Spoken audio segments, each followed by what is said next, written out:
E aí, gente, tudo bem? Ailton, Olá, Ailton, bom Elias, sábado. feliz sábado. Olá, gente. Feliz Feliz sábado. sábado. Tudo bem com Oi, os Elias, tudo senhores? bom, meu amigo? Paz? Graças a Deus. Paz. Tô vendo aí, olha, news aí, li, É, agora ela desativou o áudio só para.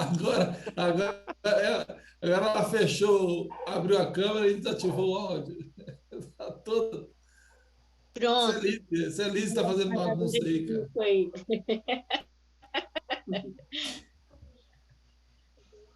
Isso é Liz fazendo bagunça aí, viu? Isso mesmo.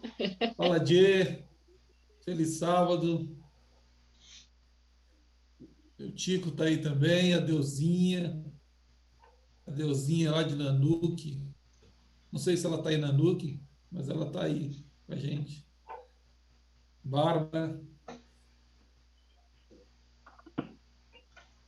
É o povo chegando. o povo está chegando.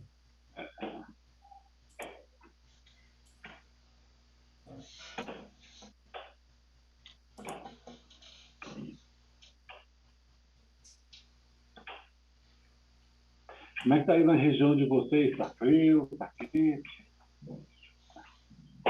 Aqui em Brasília está. Aqui em Brasília dificilmente fica muito frio, né? Mas tá bom. Não está quente, quente, não, mas também não está muito. Não está frio, né? Está sempre naquela temperaturazinha. Essa é a época da seca, né? A gente sofre muito por causa da umidade. A umidade aqui hoje está 28. Fica 28, muito né? seco aqui o nariz, assim. Maravilha. É boa. Olha aí, Ruth, Boa tarde. Silmar, Tá? Ó, Tudo bem? ó o tio Sil. Olha aí o tio Sil, hein? Como é que vai, tio? Seu áudio tá saindo, mano. é o áudio do tio Silmar tá conectando ainda. Tá meio preguiçoso o áudio dele. GG. Ai, que lindo. Que lugar bonito. Ô, Diego, que fundo é esse aí que você está fazendo figa na gente, hein? No quintal de casa. Oxa Oh, vida, hein? bênção. Que é isso? Eu vou te mostrar o quintal da minha casa para vocês verem. Eu já conheço esse quintal aí. Quintal de pedra. Quintal de pedra. E quintal dos outros ainda, hein? Nossa, velho. Aqui é o quintal Oh, dos sim. outros. Ei, família! Oi. Gente, essa loura linda que entrou aí é minha irmã, tá? Eu, Desculpa. É muito minha irmã prazer, nice to também. meet you. Atrasamos um pouquinho, que estava com as visitas aqui, mas já chegamos. Mas, gente, Liz tá loira também? Ué, que é isso? Liz, loiríssima.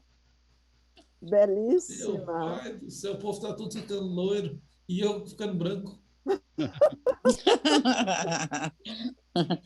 Eu não vou te mostrar muito o meu aqui, não, para não. O louro é para disfarçar os brancos, rapaz. É isso aí. A gente E os tem. brancos Mas Liz está loiríssima mesmo. Aí, Ah, ó. menina. tá loiro. Ali, olha. É pra vocês verem o nível de branco que tá, né? Não tem mais loira.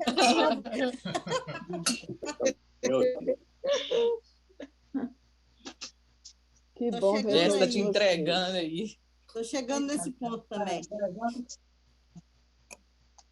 Eu ainda não entreguei, não. Ainda consigo. Eu estou na briga aqui com a tinta. Né, Sil? Silmar, agora tá saindo, tá ao vivo. Esse Silmar, você tá ao vivo, hein? Ao vivão aqui, ó.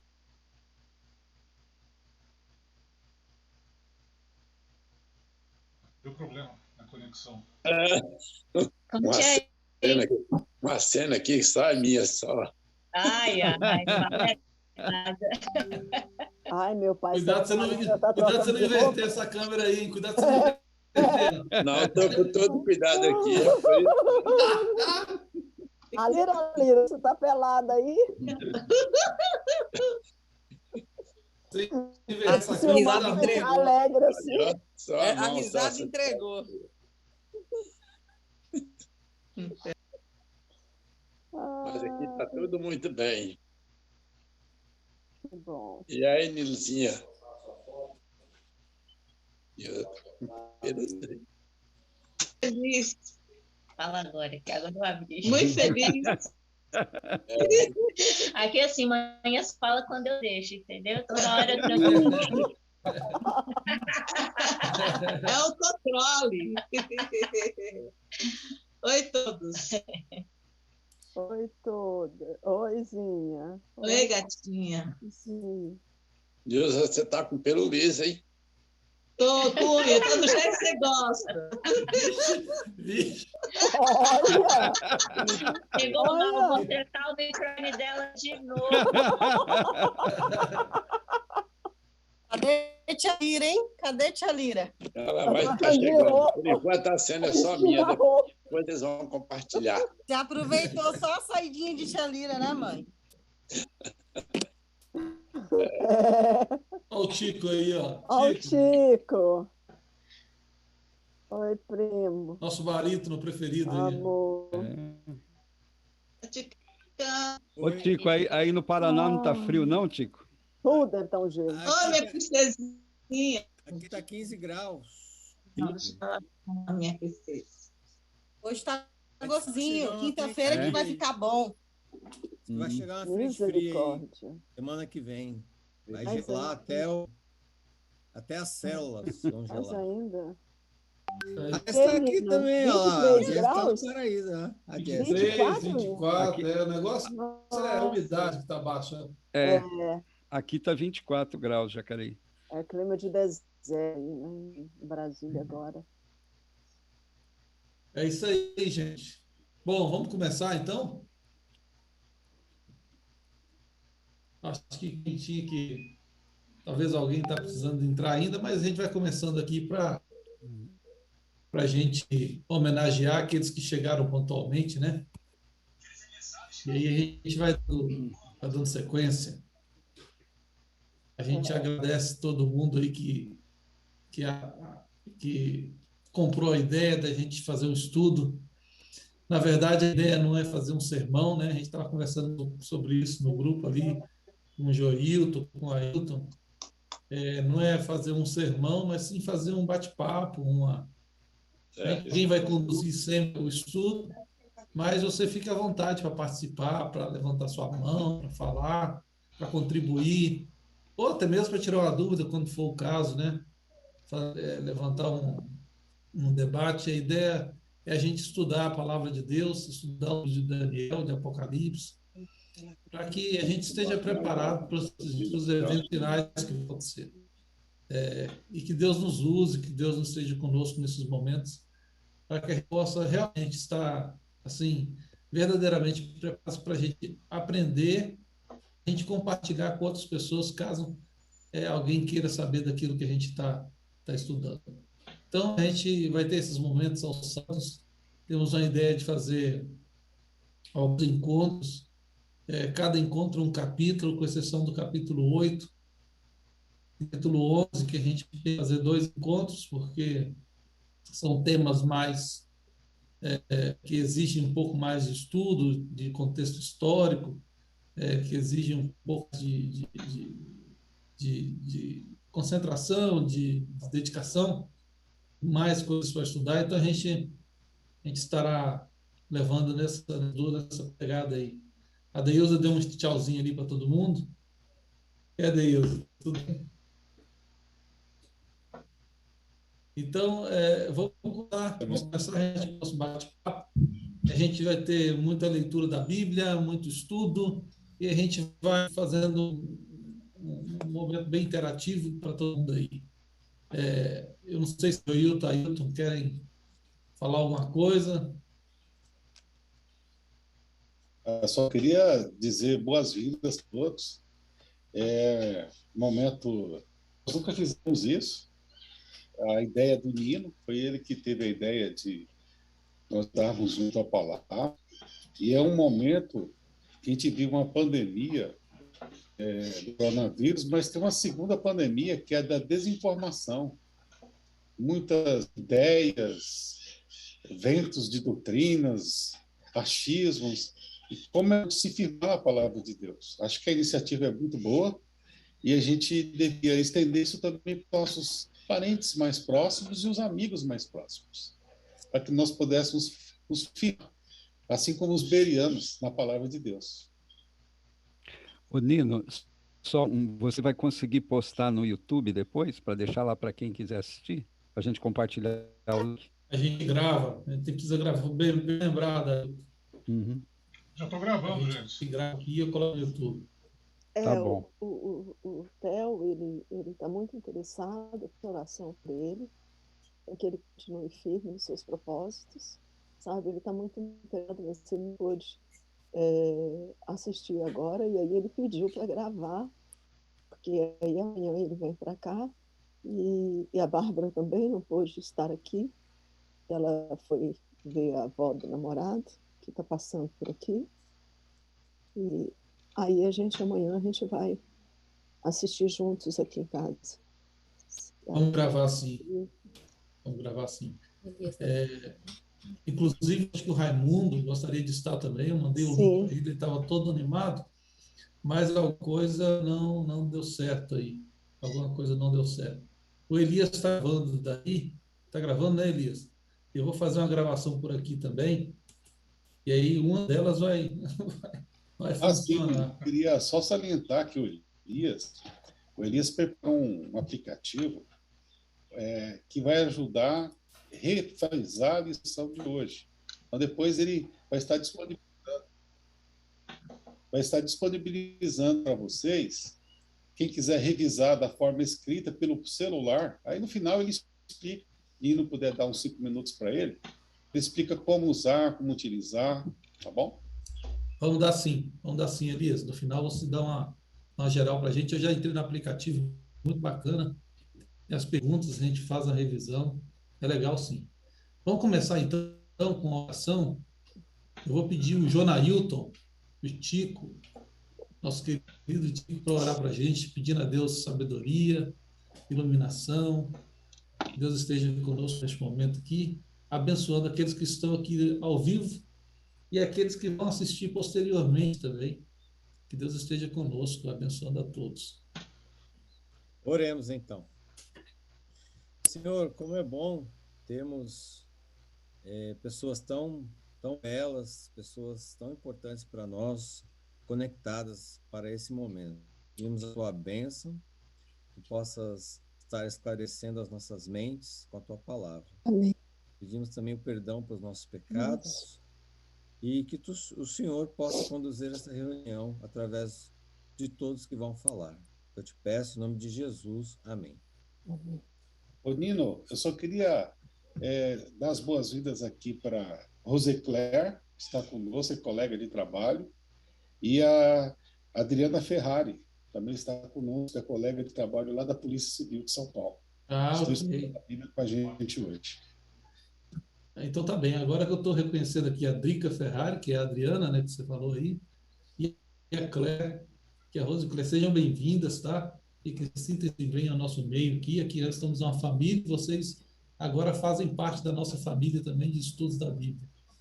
Se quiserem contribuir, perguntar, falar, comentar alguma coisa, fique sempre à vontade. Estamos aqui para falar da palavra de Deus, estamos para aprender juntos uns com os outros, tá bem?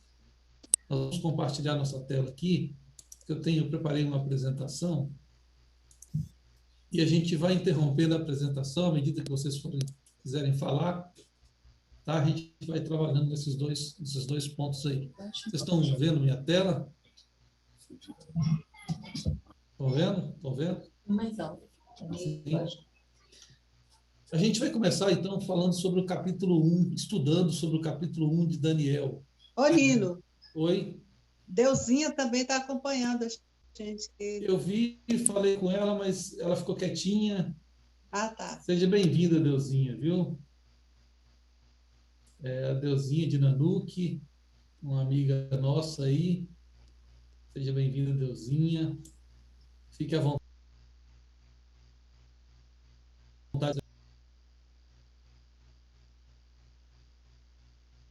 É o momento da gente estudar juntos aqui a palavra de Deus. Então vamos lá. Começando no capítulo 1 de Daniel. No capítulo 1, no verso 1, diz assim, fique à vontade para ler comigo, tá? De repente alguém quiser ler, eu vou dar a oportunidade de fazer as leituras. No verso 1 diz que no ano terceiro do reinado de Joaquim, rei de Judá, veio Nabucodonosor, rei da Babilônia, a Jerusalém, e a sitiou. Nós tivemos aí, esse é o primeiro verso, assim que abre o livro de Daniel, ele abre com essa informação, dizendo que no terceiro ano, o rei Joaquim, do reinado de Joaquim, o rei Nabucodonosor, que era rei de Babilônia, veio e sitia Jerusalém. E aí a gente fica assim, né? Vem naturalmente essa pergunta. Judá estava sendo conquistado por Babilônia.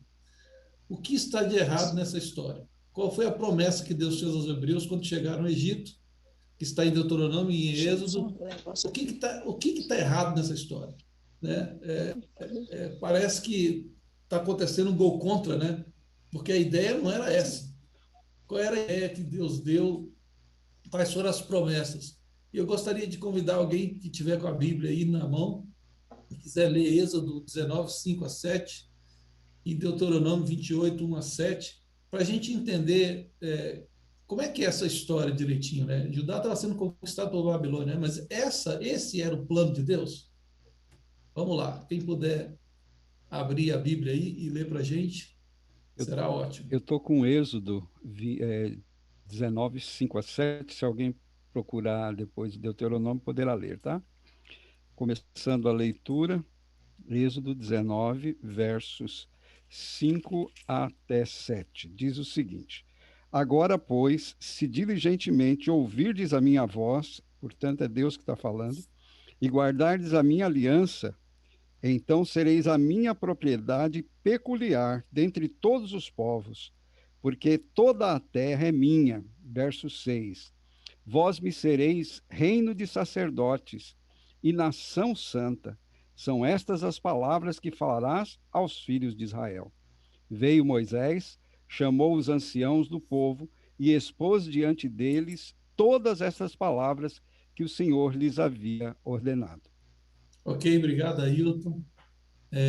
Quem poderia ler 28, 1 a 7, Deuteronômio?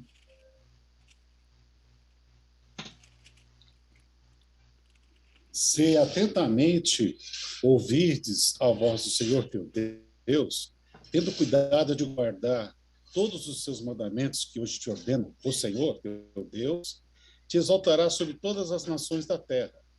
Se ouvirdes a voz do Senhor teu Deus, virão sobre ti e te alcançarão todas as bênçãos.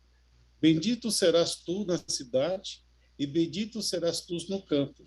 Bendito o fruto do teu ventre e o fruto da tua terra, o fruto dos teus animais, das crias, das tuas vacas, das ovelhas, bendito o teu cesto e a tua amassadeira.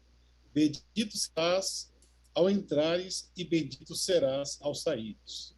O Senhor fará que sejam derrotados na tua presença os inimigos que levantarem contra ti.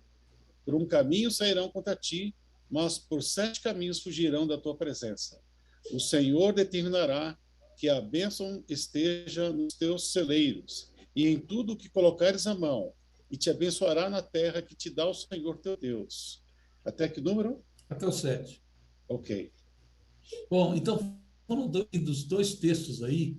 O primeiro texto que o Ailton leu é justamente Êxodo 19, um pouquinho antes de Deus proclamar os 10 mandamentos no Sinai. Estava ali Moisés, a turma toda reunida ali já na península do Sinai, e Deus faz essa promessa para eles. Uma promessa muito bonita, uma promessa de vitória, de certeza, de conquista. O texto que o Joilton leu, de Deuteronômio 28, já é Moisés nos seus últimos discursos despedindo o povo de Israel. Que ele não ia entrar na Terra Prometida, eles já estavam assim na beirinha para entrar na Terra Prometida, e vem a Terra de Canaã, e vem promessas, essas promessas que Deus fala assim: olha, se vocês atentamente obedecerem, vocês vão fazer muita coisa boa, vocês vão receber, vocês vão perseguir e não serão perseguidos, e conquistarão Bom, enfim, promessas de vitória, de esperança. E a pergunta é, quando a gente lê aqui Daniel capítulo 1, verso 1, é isso que a gente está vendo? Eu gostaria de ouvir vocês aqui agora. Quais são as promessas que nós ouvimos e o que a gente está vendo aqui? Pode falar, Elias. Obrigado, gente. Bom, é condicional. O verso 2 aqui de Deuteronômio diz: se. Agora, o que eu coloquei aqui? Obedeçam ao Senhor Deus e eles lhe darás todas essas bênçãos. Então é condicional. E uma outra questão também interessante, que está no ano bíblico de hoje. Em Isaías 5 e 6, o profeta Isaías declara 65 anos antes para o rei não se preocupar com os libaneses, com a Síria, mas sim com a Babilônia, que daqui a 65 anos vai vir aqui e vai acabar com tudo. Depois Obrigado, Elias. Alguém mais ia falando aí? A Claire colocou aí no grupo, né, no chat, que a promessa foi condicional. Correto. É isso mesmo. A promessa era condicional. Condicional é o quê? A obediência. Obediência. Queria falar, Ailton? Fique à vontade. Não, eu não sei se você vai fazer a leitura depois do verso 32 de Deuteronômio 28. Não, pode fazer aí. Aqui fala assim: os teus filhos e as tuas filhas serão dadas a outro povo. Os teus olhos o verão e desfalecerão de saudade todo dia, porque a tua mão nada poderá fazer. É o contrário, aí o Senhor vai dizendo, falando, se vocês... Na realidade, Nino, o que me parece é que a vontade de Deus é que o mundo fosse evangelizado. E o povo hebreu, ele começou a guardar a mensagem para ele. Então, a gente vai estudar, a gente vai descobrir isso. Por amor a um rei chamado Nabucodonosor, Deus vai mandar Daniel para lá. E a gente, com certeza, quando chegar no céu, já estou dando um spoiler aqui, nós vamos encontrar Nabucodonosor, porque para lá foram os cativos. Foram conduzidos para lá por um outro meio, né? Porque não, de repente o povo guardou a mensagem para eles, falou, não, nós somos o povo detentores da verdade, detentores da doutrina, e eles estavam guardando para si. Quando Deus já havia dito, minha casa será casa de oração para todos os povos. E eles não quiseram e falou, não, então... E aí vem a desobediência e Deus pega os sinceros e leva para lá, para eles evangelizarem também. Aí tocou num ponto aí que eu achei fantástico. O plano que Deus tinha para o povo de Israel. Deus tinha um plano. Deus tinha um plano. Quando Deus foi lá e chamou Abraão, que é o pai dessa grande nação aí, ele tinha um plano. Ele diz assim, em ti serão benditas todas as famílias da terra. E você vai fazer uma grande nação. Mas essa nação não era para ser uma nação por ser uma nação. Ela tinha que fazer uma diferença. Me lembro do pastor Orlando Ritter, eu não sei quantos conheceram ele, professor Orlando Ritter, ali do NASP São Paulo. Ele falava assim, antes de falecer, né, ele foi professor nosso, ele falava assim, diferença que não faz diferença, não é diferença. É bem óbvio, né? Mas o que eu queria dizer? Que às vezes a gente fala que nós somos diferentes, que eu sou diferente do mundo, eu estou sendo igual ao mundo. Então, que diferença que eu estou fazendo, né? Que diferença que eu estou fazendo? Deus tinha um plano. E aí, sobre esse plano, Ailton, eu quero dar sequência aqui, justamente sobre esse plano, que eu gostaria de conversar um pouquinho agora, nesses momentos que continuam aqui. Porque é importante essa introdução, a gente entender, porque a gente entendeu o contexto a história de Israel, por que existiu Israel, qual foi o plano que Deus tinha, porque com esse entendimento a gente vai entender melhor lá na frente as coisas que vão acontecer mais para frente. Então, por exemplo, uma prova viva desse projeto que a Ailton falou, que você está comentando, foi o maior projeto missionário em terra estrangeira, onde Deus salvou 120 mil pessoas. Apesar da resistência do profeta Jonas, Deus pediu que ele fosse até Nínive e pregasse contra ela. E era condicional a questão da destruição também, se ele se arrependesse. E como todos se arrependeram, nós temos registrado na Bíblia o maior projeto missionário de terra estrangeira. Jonas, ele era judeu, eles em algum tempo foram inimigos. Dificilmente você chegar numa terra inimiga, você vai ouvir o seu inimigo, ainda mais falando que vai destruir a sua cidade um Deus que eles não conheciam. Mas aí o Espírito Santo tocou, fez uma obra tremenda. Você vê a atuação do Espírito Santo através da palavra de Jonas, que não tinha Facebook, não tinha WhatsApp, não tinha e-mail, não tinha Fantástico de Globo, e ele começou a pregar, e começou a contar os dias no relógio. Hoje falta menos um. Tinha lá o cronômetro do tempo, menos 2. Torcendo para dar ruim, né? Aí quando chegou o 39º dia, opa, esse povo vai queimar que nem, né? E aí o que acontece? O povo se arrependeu, o rei decretou jejum, o povo vestiu saco e Deus perdoou todo mundo. Então o que acontece? Esse povo era para ser sacerdócio real, era para ser evangelizadores do mundo. E um dos exemplos clássicos disso foi a questão de Nínive, uma das maiores cidades daquela região na época. Perfeito, Joilton. Perfeito. E aí a gente tem alguns textos aqui que Deus falando justamente isso que Joilton acabou de mencionar. Êxodo 6, 7, eu vos tomarei por meu povo e serei vosso Deus, e sabereis que eu sou o Senhor vosso Deus, que vos tiro debaixo das cargas do Egito. Né? Eu não sei quem está com áudio e quiser ler o próximo texto. Eu vou colocar alguns textos, pode ler, quem quiser fazer a leitura.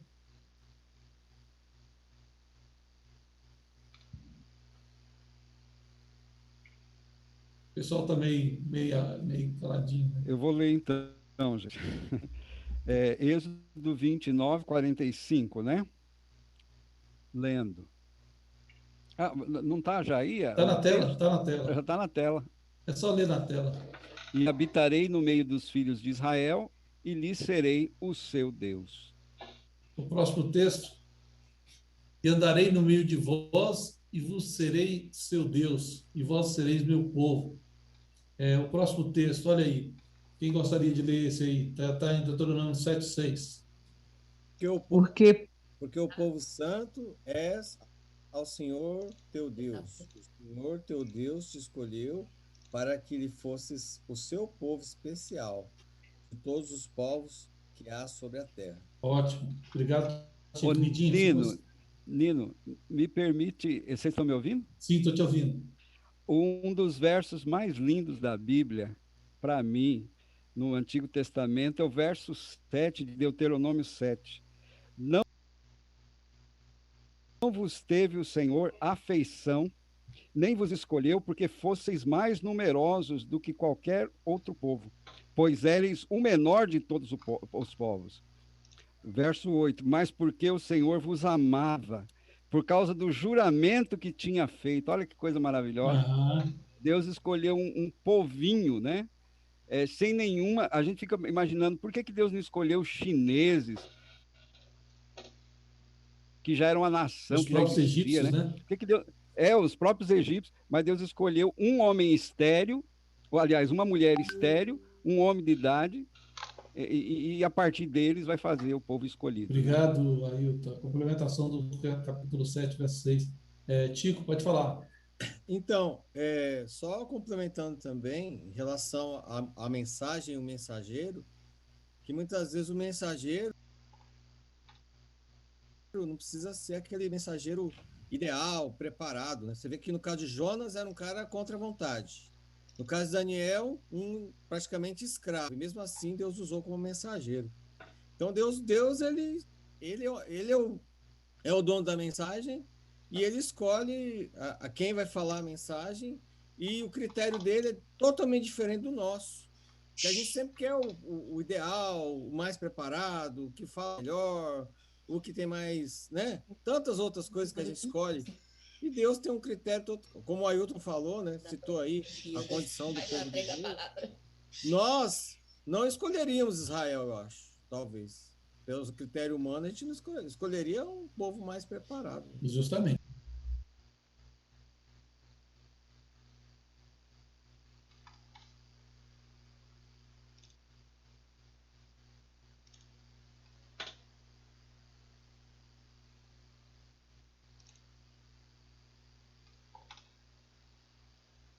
que o principal personagem dessa história seria Naamã, que foi curado da lepra ao mergulhar 7 vezes por ordem de Eliseu no Jordão. Mas não, o principal personagem da história é a menina cativa, que mesmo sendo escrava, testemunhou para Naamã, que estava numa situação de lepra, que tinha que chegar no lugar, tinha que gritar: imundo, imundo, que não podia ter um convívio familiar. Ele era um herói da Síria, era um general campeão, e ele acreditou no testemunho de uma escrava. A mulher dele acreditou no testemunho de uma escrava. O rei mandou uma carta baseada no testemunho de uma escrava cativa. E quando ele voltou curado, toda aquela nação viu que somente o Deus de Israel podia curar a lepra. Somente o Deus de Israel tinha o poder da cura. E através do testemunho de uma só menina cativa, Deus começou a mostrar o poder dele e o seu ministério na nação estrangeira. E ela disse poucas coisas. Você precisa ir até o profeta e ele vai te curar. É impressionante isso, né? O testemunho dela foi simplesmente indicou para alguém que poderia resolver o problema. É isso aí. Excelentes participações. O próximo texto, Deuteronômio 14:2. Porque és povo santo ao Senhor teu Deus, e o Senhor te escolheu de todos os povos que há sobre a face da terra, para lhe seres o seu próprio povo. Mais um último texto, também está em Deuteronômio.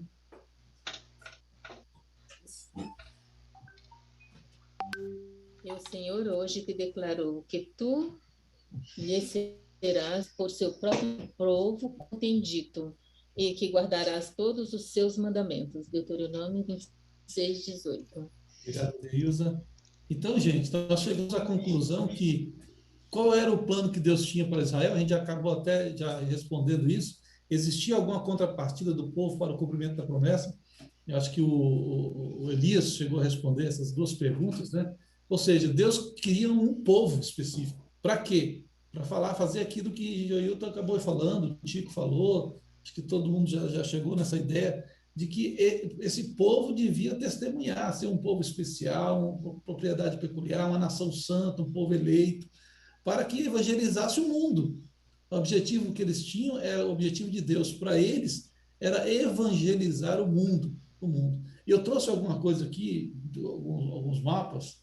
É claro que a gente tem aqui um historiador aí, que é o Tico, mas permita-me apresentar alguns mapas. O mapa da esquerda é o mapa do reinado, quer dizer, assim que o povo saiu das mãos de Josué, né, que Moisés entrega o comando para Josué, eles vão, atravessam o Rio Jordão, e ali começa a conquista e a distribuição dos povos.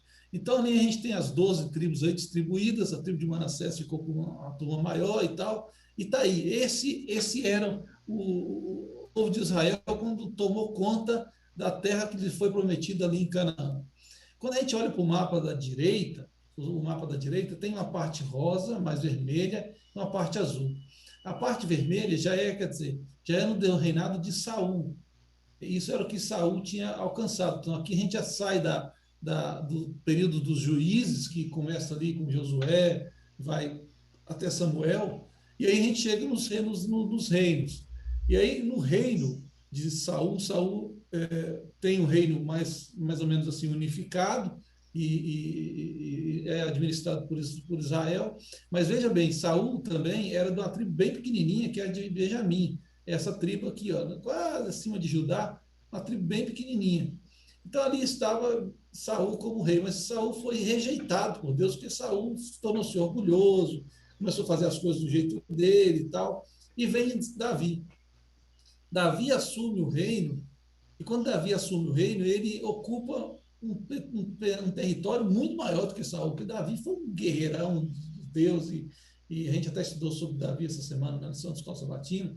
Mas Davi teve a presença do Senhor com ele o tempo inteiro, teve os seus fracassos, mas ele sempre foi muito humilde diante de Deus e expandiu o território. Então, até Davi, depois de Davi, a gente teve o filho de Davi, Salomão, que também continuou com o seu reinado, e assim foi expandindo o reinado.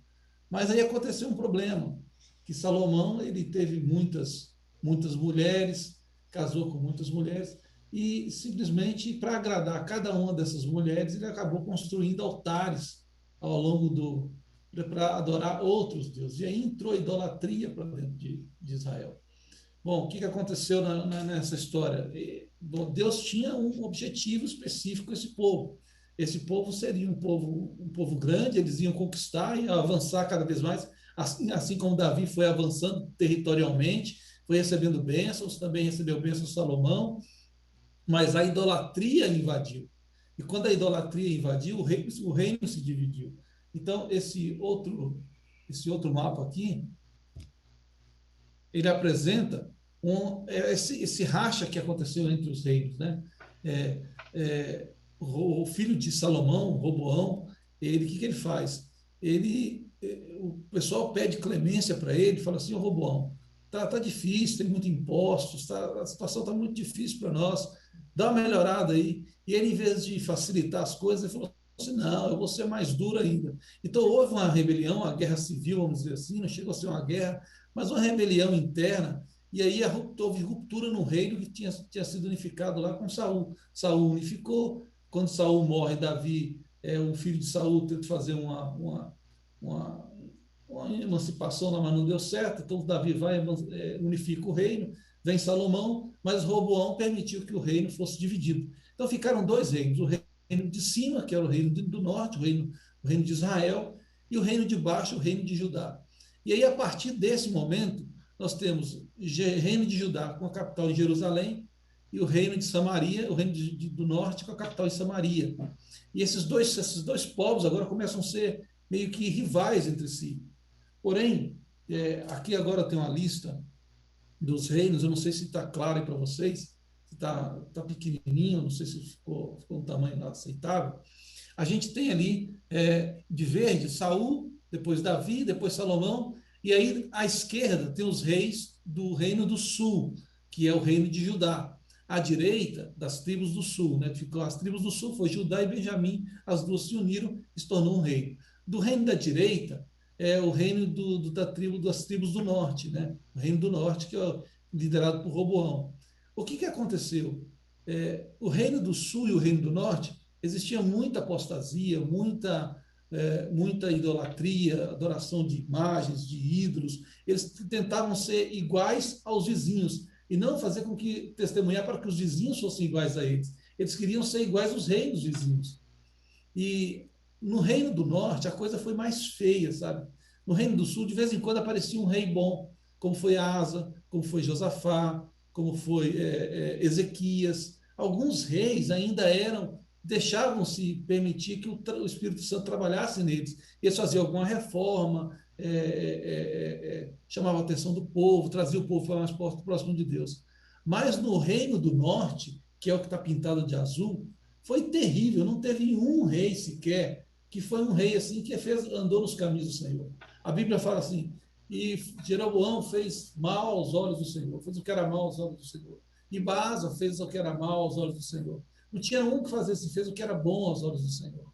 Então, Deus foi enviando profetas. Enviou o profeta Elias, está vendo ali do lado, enviou o profeta Eliseu, o profeta Jonas, Amós, Oséias, para chamar a atenção do povo, falar assim: olha, vocês estão indo por um caminho errado. Não foi para isso que eu chamei vocês para serem nação santa, povo escolhido por Deus. Vocês têm que dar um testemunho.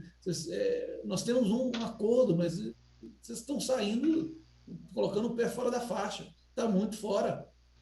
Do outro lado, no Reino do Sul, também existia essa apostasia, essa rebelião, mas existiam alguns reis que eram bons, como já mencionei aqui, Josafá, Ezequias e tal. Então, o que aconteceu? Que o Reino do Norte, por não ter se arrependido em nenhum momento, ele foi acabado mais cedo. Mais cedo eles foram exterminados pela tribo, pelos povos assírios, né? Os assírios foram lá e destruíram Samaria, destruíram o Reino do Norte e esparramou o povo de Israel que era do Reino do Norte, capital era Samaria, esparramou e aniquilou, acabou esse povo, acabou esse reino. Não existia mais, esparramou o povo era a forma que os assírios tratavam os seus conquistados, né? Eles destruíam tudo, esparramavam o povo, espalhavam o povo, para que eles não levantassem novamente e insurgissem como uma rebelião. Bom, o povo do sul, que é o reino do sul, o reino de Judá, não foi conquistado pelos assírios. Deus não deixou, Deus não permitiu que os assírios entrassem, porque eles tinham um pouco mais. Na época que os assírios foram para tentar destruir Jerusalém, estavam na época de Ezequias. Ezequias foi um bom rei. Ele recorreu a Isaías era um profeta da época. Isaías falou para ele: olha, Deus falou para você ficar tranquilo, que eles não vão entrar aqui. Foi o que o Tico mencionou há pouco aí. O Tico chegou a fazer esse comentário, né? Que daí alguns anos viria a Babilônia. Então, é justamente aqui nesse ponto, aqui, ó, onde tem essa setinha, que a gente chega, passa Ezequias, vem Manassés, que foi um rei muito ruim, vem Amon, que foi um rei muito ruim, o Josias foi um bom rei, Joaquim não foi, e aí nesse ponto entra a história de Daniel. Ou seja, o povo de Judá, a tribo de Judá, o reino do sul, durou um pouco mais, chegou um pouco mais longe, porque teve reis um pouco melhores. Mas olha o tanto de profeta que está de amarelinho com a escrita vermelha. Todos esses profetas vieram, Isaías, Miqueias, Naum, Sofonias, Jeremias, Abacuque. Todos esses vieram antes de Daniel para alertar o povo sobre a situação espiritual deles, para que eles pudessem se converter ao Senhor. Então, antes de chegar no período de Daniel, muitos profetas passaram por ali e deram o seu recado. E o recado está aí, ó, Isaías 39, 5 a 7. Quem pode ler para a gente Isaías 39, 5 a 7? Está aí na tela, para facilitar.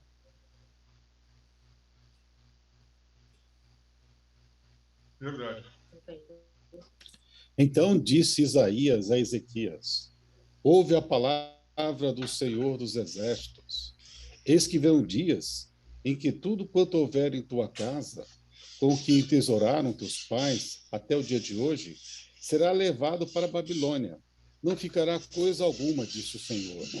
Os teus próprios filhos que tu gerastes tomarão para que sejam eunucos do palácio do rei de Babilônia. Isaías 39, 5 a 7. Então já era Deus avisando para o povo de Judá, já um bom tempo antes, se vocês olharem aqui, ó, na nossa cronologia, Isaías está ali falando com Ezequias um pouco antes do ano 700 antes de Cristo. Na contagem aí era de cima para baixo, né, decrescente. E o fim aconteceu no ano 605 antes de Cristo. Então foram quase 100 anos de distância de uma coisa para outra. Tem mais um texto aqui, Jeremias, capítulo 20, verso 5, Deus foi avisando aos profetas o que ia acontecer. Quem pode ler esse texto para a gente? Eu. Lê agora. Também entregarei toda a riqueza dessa cidade, todo o fruto do seu trabalho e todas as suas coisas preciosas. Sim, todos os tesouros dos reis de Judá entregarei nas mãos dos seus inimigos, os quais hão de saqueá-los, tomá-los e levá-los à Babilônia. Obrigado, Deus. Olha bem, que interessante, né? Enquanto Jeremias está aqui falando com o povo que o mal ia acontecer, os profetas, os falsos profetas diziam que não ia acontecer nada disso, não. E Jeremias foi castigado por ter dito isso, por ter escrito isso. Mas quem mandou ele escrever isso foi Deus que mandou. Mais um texto. Esse texto é um pouco mais comprido, mas veja que Deus dá nome, Jeremias dá nome ao que vai acontecer, mas ao mesmo tempo ele chama, ele convoca o povo, ele explica para o povo. A irmã Nilde entrou conosco aí. Seja bem-vinda, irmã Nilde. Se você quiser ler esse texto, você ia lendo outro, pode ficar à vontade para ler esse. Ok. É na Bíblia ou aparece na tela? Na tela. Tá, pode ser na tela mesmo. Porque para mim não aparece, eu não sou muito assim. Não entendo muito de internet, para mim. Sem problema. Se você tiver com a Bíblia aberta aí, é Jeremias 25, 4 a 9. Aqui para me procurar aqui, tá? Então, a gente vai percebendo Para não que atrasar. Deus avisou para os profetas, né? Deus avisou para os profetas, e os profetas avisaram para o povo. Eles avisaram. Pode Já ler. encontrei. Irmão. 4 a 9. 25? 4 a 9. E embora vos tenha enviado o Senhor todos os seus servos, os profetas, madrugado e enviando-nos, vós não escutastes, nem inclinastes os vossos ouvidos para ouvir. Disseram, convertei-vos agora, cada um do seu mau caminho, e da maldade das suas ações, e habitai na terra que o Senhor deu a vós e aos vossos pais, de séculos em séculos. Não andeis após outros deuses para os servirdes, e para vos inclinardes diante deles. Não me provoqueis a ira com obra das vossas mãos, para que não vos faça mal. Mas não me destes ouvidos, diz o Senhor, e me provocastes a ira com a obra das vossas mãos para o vosso próprio mal. Portanto, assim diz o Senhor dos Exércitos, visto que não escutaste as minhas palavras, convocarei todos os povos do norte, diz o Senhor, como também a Nabucodonosor, rei de Babilônia, meu servo, e os trarei sobre a esta terra e sobre os seus moradores, e sobre todas essas nações em redor. Eu os destruirei totalmente e os porei por objeto de espanto e de assobio e ruínas perpétuas. Vendo como que Deus avisou aos profetas, ou seja, o texto é interessante, que Jeremias relembra o povo que Deus enviou vários profetas para avisar, para que eles deixassem os seus maus caminhos. Convertei agora, deixa de adorar ídolos vãos, faça aquilo que Deus pediu. E eles ignoraram isso aí, ignoraram esse passo. Então, a gente vai aqui agora para essa pergunta que eu queria discutir um pouco com vocês. O que esses textos nos ensinam sobre a importância de estudar e entender as profecias? Foram profecias que Deus deu para eles, foram alertas que os profetas fizeram, mas o povo ignorou. Qual é a importância da gente conhecer? Nós estamos aqui estudando abrindo para estudar sobre profecias, sobre o livro de Daniel, que é um livro profético, o livro de Apocalipse, que é um livro profético. Qual a importância que tem nós de estudarmos e compreendermos o significado dessas profecias? Eu queria ouvir vocês, mediante todos esses textos que a gente leu. Olha só, os profetas avisaram, os profetas chamaram a atenção do povo, a palavra foi clara, mas eles ignoraram. E aí, de repente, não tinha mais jeito, agora Deus tinha que efetuar o livramento do próprio povo, executando um certo, permitindo que acontecesse uma invasão de uma outra tribo para que eles mesmos pudessem ser salvos. Olha que interessante isso, né? Eu gostaria de ouvir vocês. O que vocês pensam disso?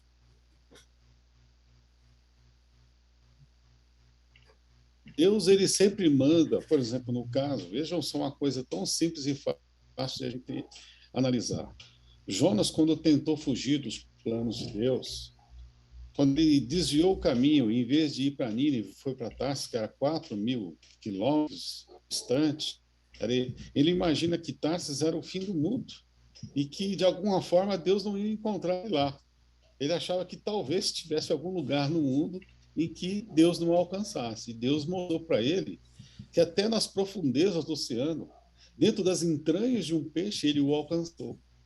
E Deus diz no texto sagrado que Deus mandou o vento, Deus mandou a tempestade, Deus fez o barco tremer, porque ele queria salvar os marinheiros, queria salvar Jonas e queria salvar a cidade. E a nação judaica também precisava ter provações, passar por dificuldades, porque diz uma palavra que a necessidade do homem é a oportunidade de Deus agir. As pessoas precisam muitas vezes depender de Deus para precisar dele. E agora ele tinha dado a terra de leite e mel, a terra, conforme diz, quando a gente lê o texto sagrado, a terra boa, né? Aquela terra boa. Só que eles não estavam obedecendo. Eles tinham desviado. A promessa também era condicional.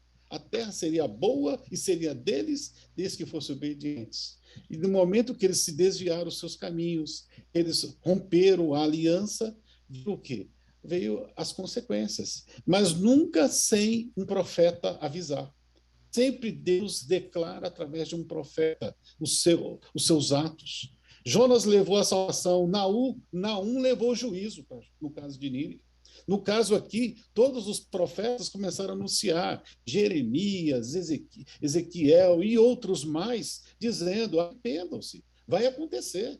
Algumas vezes Deus adiava, entrava um rei bom, eu não vou trazer o castigo no seu reinado, você está tão obediente aqui que eu vou adiar um pouco o meu juízo. Mas ele tinha que trazer o juízo, para que o povo entendesse a necessidade de voltar para os caminhos, de voltar para o caminho que Deus tinha orientado. Então, o profeta, ele era Deus advertindo, Deus dizendo, vai acontecer. Você pode mudar isso, mas você tem que obedecer. O profeta era a voz de Deus alertando as pessoas antes que tudo acontecesse. E quando acontecia, era a maneira também de confirmar que Deus estava cuidando deles, que Deus estava vendo tudo o que estava acontecendo e que ele queria tanto trazer justiça, mas também queria trazer redenção, misericórdia, queria trazer salvação. Obrigado, Joilton. Deixa eu só ler um comentário que a Claire fez aqui, que é bem muito pertinente, aqui no chat. O plano de Deus era que o povo obedecesse e assim seriam luz para os outros povos. Mas desobedeceram e, mesmo assim, Deus dirigiu a história de modo que a salvação fosse ofertada a todos. Deus é especialista em converter fracassos humanos em vitória. Deus sempre no controle. Exatamente, Cleber. Concordamos plenamente. Elias? Então, eu sou meio monossilábico, falo pouco.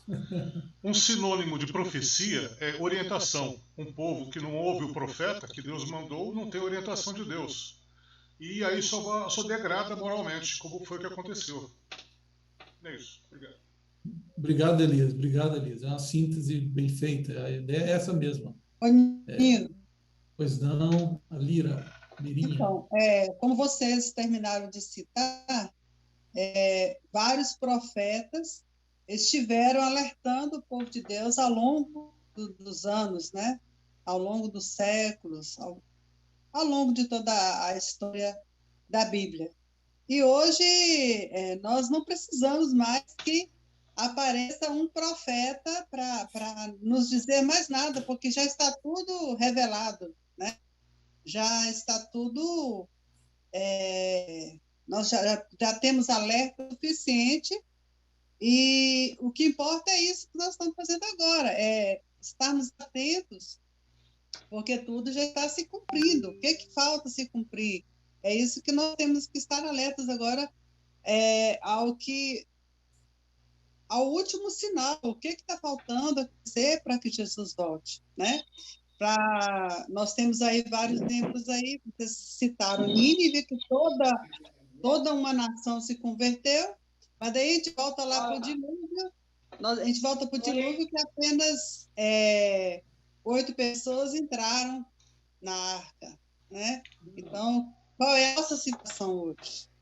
Essa é a ideia, né? Essa é a ideia, a gente despertar para estudar os eventos finais, o que vai acontecer no fim, para que nós não sejamos pegos de surpresa, né? É interessante essa percepção aí. Raimundo, tá frio aí, Raimundo? Rapaz, tá um pouquinho, agora tá melhor, tá um pouquinho frio aqui. Uma boa tarde para todos. Boa tarde. Lindo, pegando o gancho da Mira, né, e vendo a história de Israel do passado, a pergunta que eu faria é: qual a diferença do Israel moderno para Israel do passado? Porque nós vemos ali que Abraão seguiu todos os passos que Deus havia ordenado para ele. Ele seguiu de olhos fechados. Israel, de olhos abertos, adorar outros deuses. E nós vivemos hoje no mundo em que nós temos todas as profecias nas nossas mãos. Então, Ellen White fala: estudai cuidadosamente o livro de Daniel e Apocalipse nos finais dos dias. E muitas vezes não estudamos, nós não prestamos atenção, né?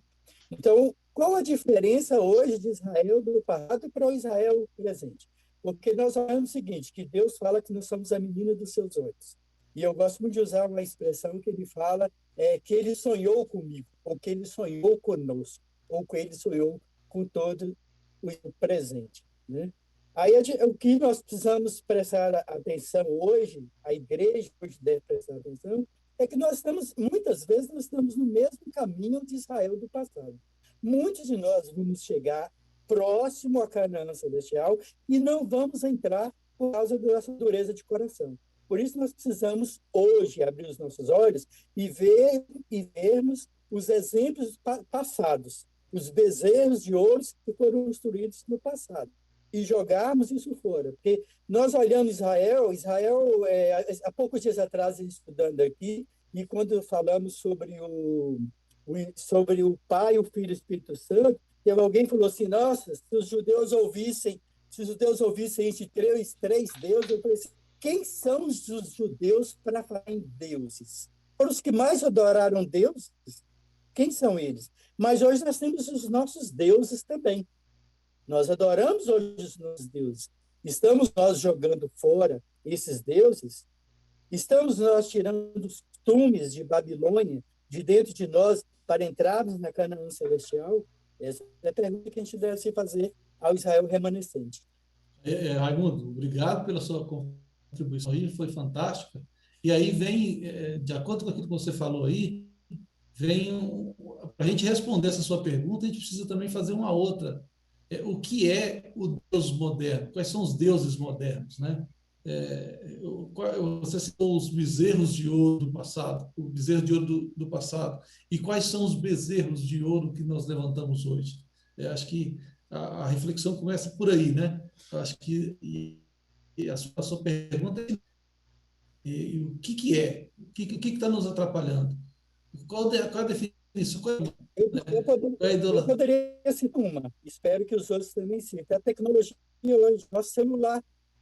Nós esquecemos o nosso celular no sábado. Quantas vezes nós estamos no sábado e o celular toca, atrapalhando quem está pregando, quem está cantando? Quantas vezes isso acontece? Nós não esquecemos a nossa rede social no sábado. Esse é um Deus. As modas também é um Deus. É um Deus, um bezerro. E aí vai outras e outras pessoas podem até citar outras. Como a gente poderia generalizar assim uma definição generalizada de uma coisa que se torna um Deus na nossa vida? Tico, você queria falar? Pode falar.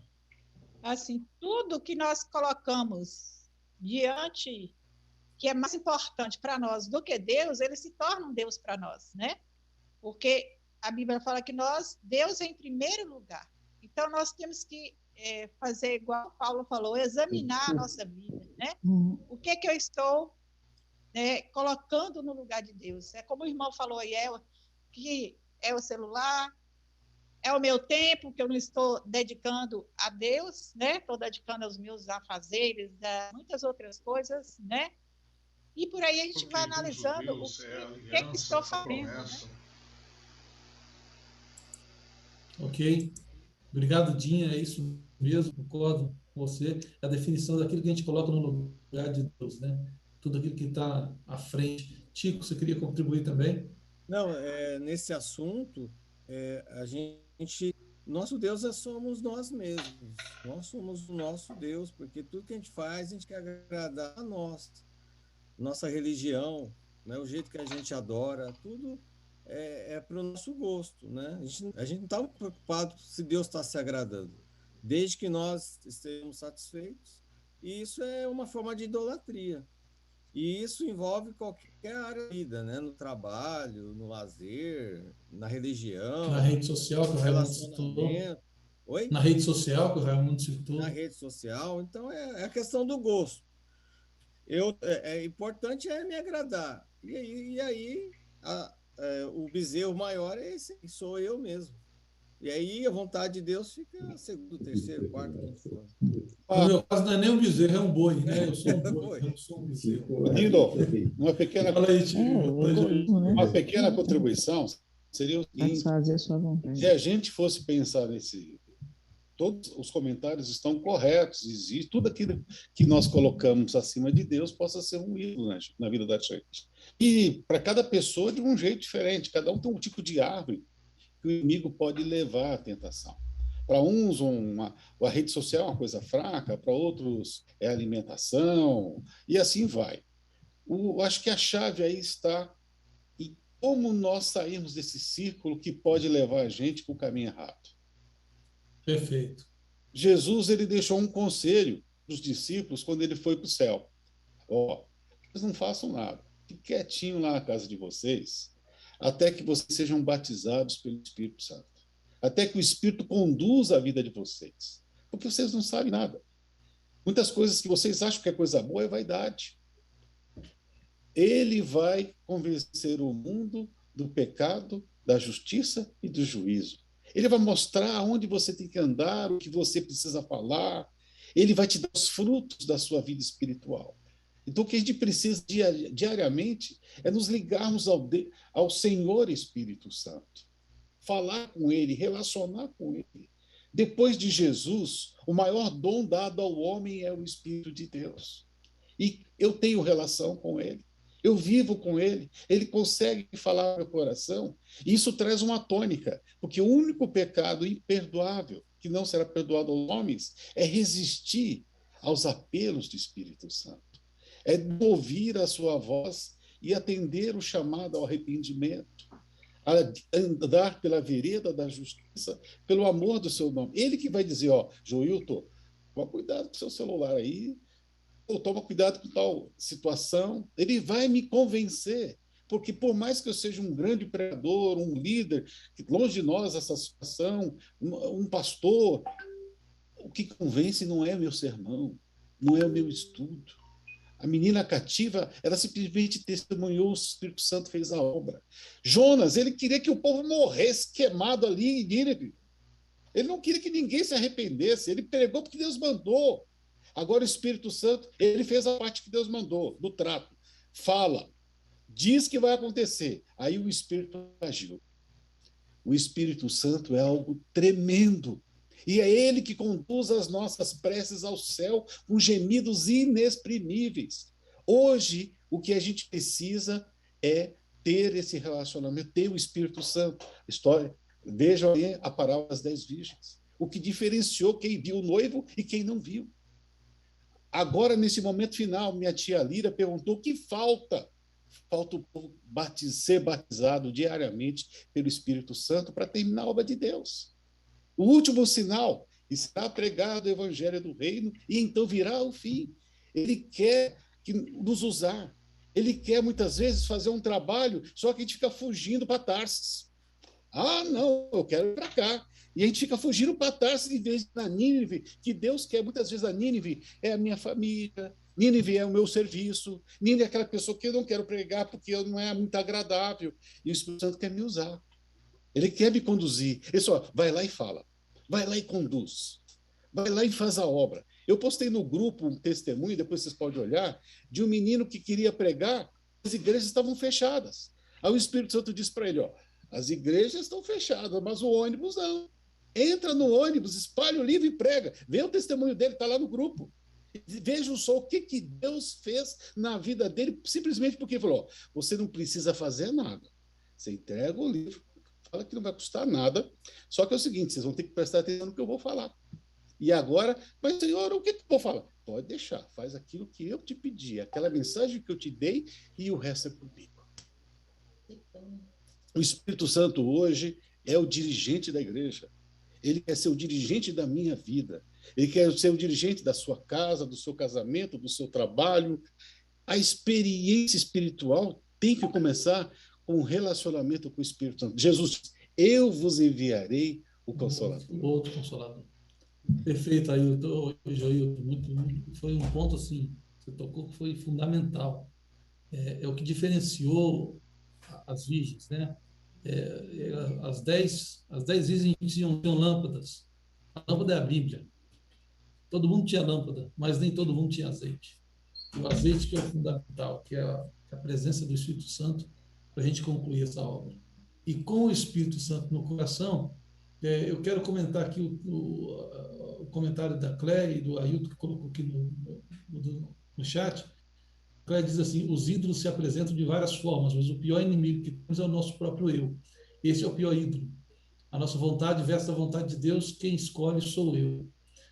Aí eu complementou dizendo, o nosso coração, Calvino dizia, o nosso coração não convertido é uma fábrica de ídolos. Então, a resposta, a resolução para isso aí é realmente a oração, a busca pelo Espírito Santo, para que a gente possa estar em comunhão com Deus. Porque foi justamente quando eles receberam o Espírito Santo, os discípulos, que a coisa aconteceu, né?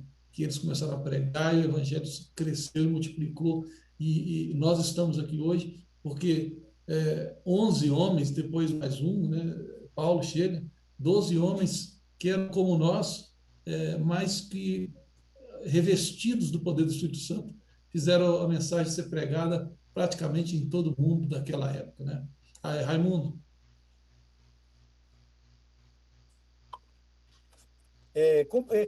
Dois complementos aí. Deus, quando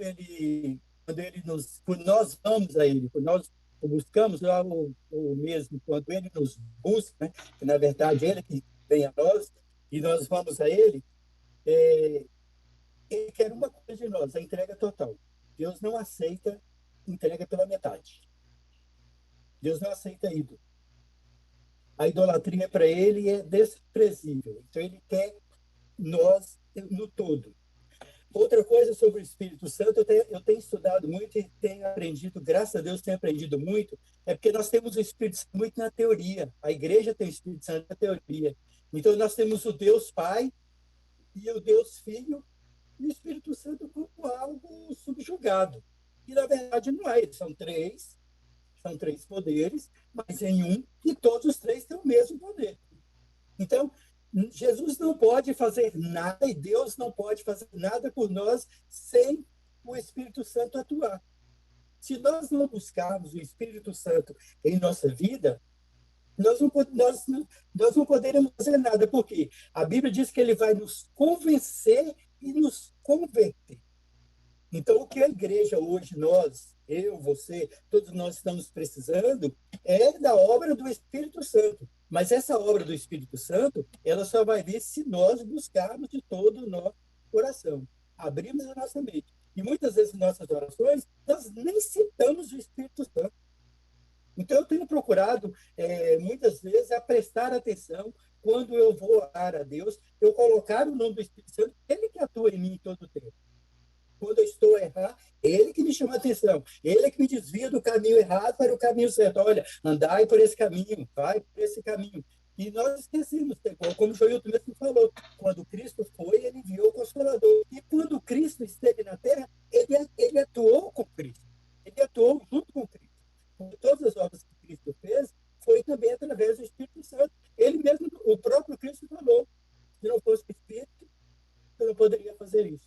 Então, hoje a igreja, nós precisamos dessa porção dobrada do Espírito Santo. Mas se nós não pedirmos, ela não virá a nós. E vou mais, menino, vou mais. Se Jesus está tardando a voltar, como nós costumamos dizer, é porque nós não estamos clamando pelo Santo Espírito para trabalhar na obra junto conosco. Obrigado, Raimundo. Nós estamos com um tempo já avançado, precisamos encerrar. Durante essa semana, não sei se alguém quer colocar mais alguma coisa antes da gente encerrar.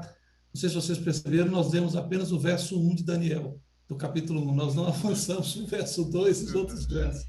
Mas como a gente tem um compromisso com o horário, a gente não quer também tornar a coisa tão cansativa, de forma que a gente continua na semana que vem, né? A gente encerra nesse momento. Foi muito gostoso estar aqui com vocês, que fica esse desafio aí para a gente durante essa semana, que a gente possa buscar mais a presença do Espírito Santo, orar, pedir, clamar, né? Porque assim como Deus, assim como Jesus disse, assim como um pai quer dar coisas boas aos filhos, Deus quer nos dar também a presença do Espírito Santo, para que a gente possa viver em harmonia com Ele. Ruth, a palavra, pode falar, Ruth, e nós vamos encerrar. Bem, eu só queria sobre o Espírito Santo, o outro Consolador, né? Há 15 dias atrás, eu estava terminando nesse momento de separar meu filho e eu achei que muitas coisas, como eu compartilhei com vocês, que eu achei que eu não pudesse suportar. Temos passado por muitos momentos difíceis, além de todo essa tragédia da morte.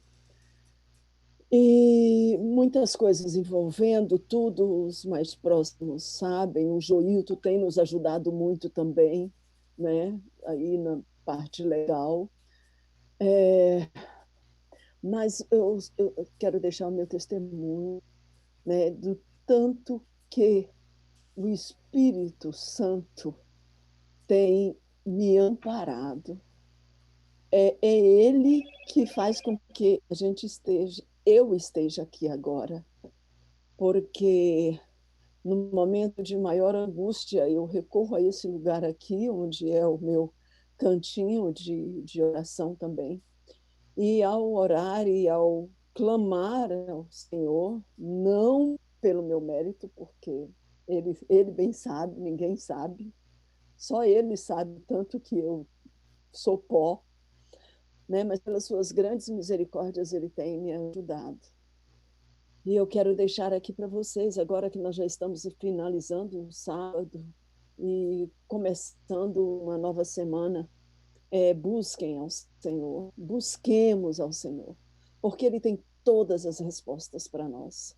Ele tem todo o remédio que nós precisamos para aliviar nossas dores, dores da alma, sabe? Ele pode nos ajudar também a encontrar métodos que possam vir a nos auxiliar também.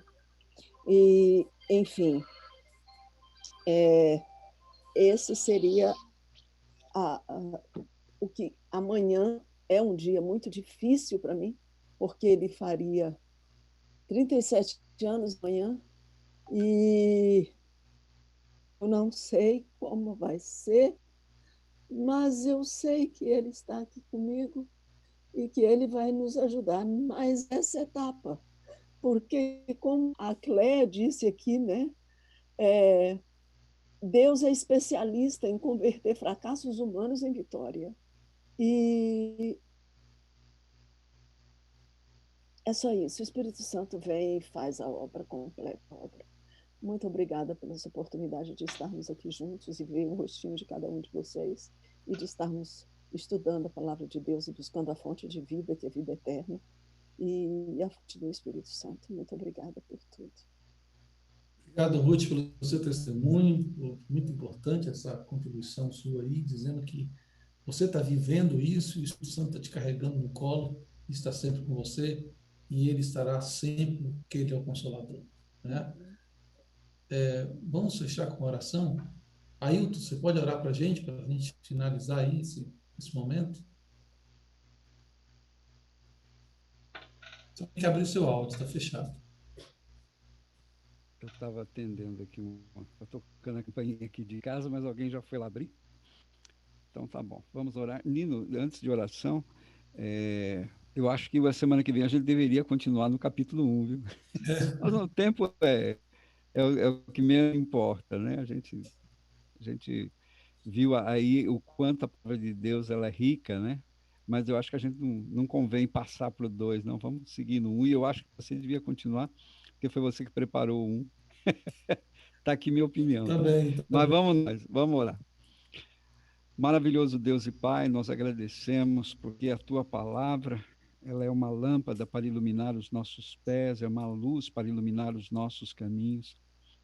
É ela que traz as respostas, é a Tua palavra que mostra o Seu amor, a Sua soberania, o Senhor no controle, no comando de todas as coisas.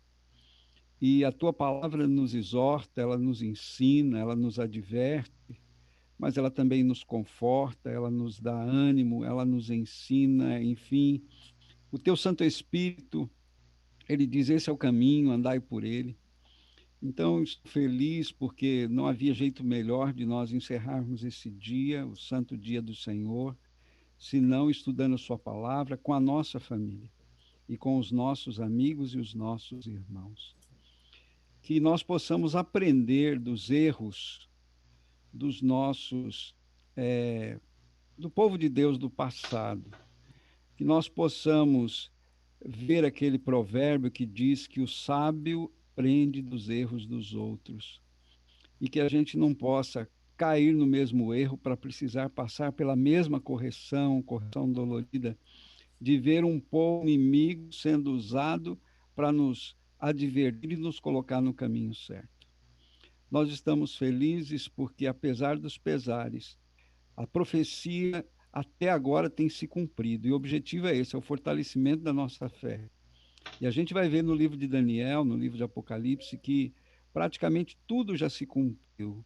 O mais difícil o Senhor já fez, que foi deixar o teu trono, assumir a forma humana e vir a esse mundo, nascer numa manjedoura, ser rejeitado, ser morto, pendurado numa cruz. E a tua palavra nos diz que o Senhor ressuscitou, subiu ao céu e fez a promessa de que vai voltar. Agora o que falta é a parte mais fácil, que é o Senhor voltar para nos levar. Por isso que, ao vermos a profecia, nós entendemos que o que realmente está faltando, na realidade, não somos nós que estamos esperando pelo Senhor, é o Senhor que está esperando pela gente. E, às vezes, conforme foi mencionado aqui, alguma coisa acontece para nos dar uma chacoalhada, para a gente novamente perceber qual é o teu propósito, a tua vontade, os teus projetos e os seus sonhos para nós. Que o Senhor, ó Pai, nos abençoe nessa nova semana, que para nós é desconhecida. Mas é muito bom saber que nós estamos uma semana mais perto da volta do Senhor Jesus. Uma semana a menos de dor e sofrimento aqui neste mundo. Por isso, Pai, que o Senhor, através do Espírito Santo, nos conduza, que a tua palavra nos oriente, que os teus anjos nos protejam, e que nós sejamos instrumentos em suas mãos para fazer a tua vontade e ser uma bênção na vida dos outros, porque é isso que dá sentido à nossa vida. Reconhecermos o propósito de que o Senhor quer nos abençoar para sermos bênçãos. Que o Senhor enxugue as nossas lágrimas. E é muito bom a gente ter família, uma família que tem os mesmos projetos e sonhos, mas nós temos aqui vários que ainda não entregaram a vida a Jesus, e nós sabemos que o nosso objetivo primário deve ser, primeiro, né, de alguma maneira, ajudá-los a voltar para os braços do Senhor, aqueles que um dia fizeram parte, e aqueles que estão fracos, fortalecer, e nós mesmos não sermos um estorvo para eles, mas ter um testemunho de que realmente estamos também marchando para o céu. Não somos perfeitos, mas, graças ao Senhor, a porta da graça ainda está aberta e nós podemos voltar como filho pródigo e reconsagrar a nossa vida a Ti. Perdoa, Pai, os nossos pecados e nos ajude a sermos como Daniel, a sermos, mesmo no meio de Babilônia, sermos testemunhas Suas. Nós te pedimos, te agradecemos, em nome de Jesus. Amém. Amém, Senhor. Antes, eu queria tirar uma foto aí com todo mundo. Pode ser? Pode. Deixa eu parar aqui a gravação logo, né? Não tem necessidade mais de gravar. Agora sim. Vamos tirar a foto, hein? Perfume. Passa o foto. Cadê o perfume? 3, hein? No 3, hein? 1, 2, 3. Falhou.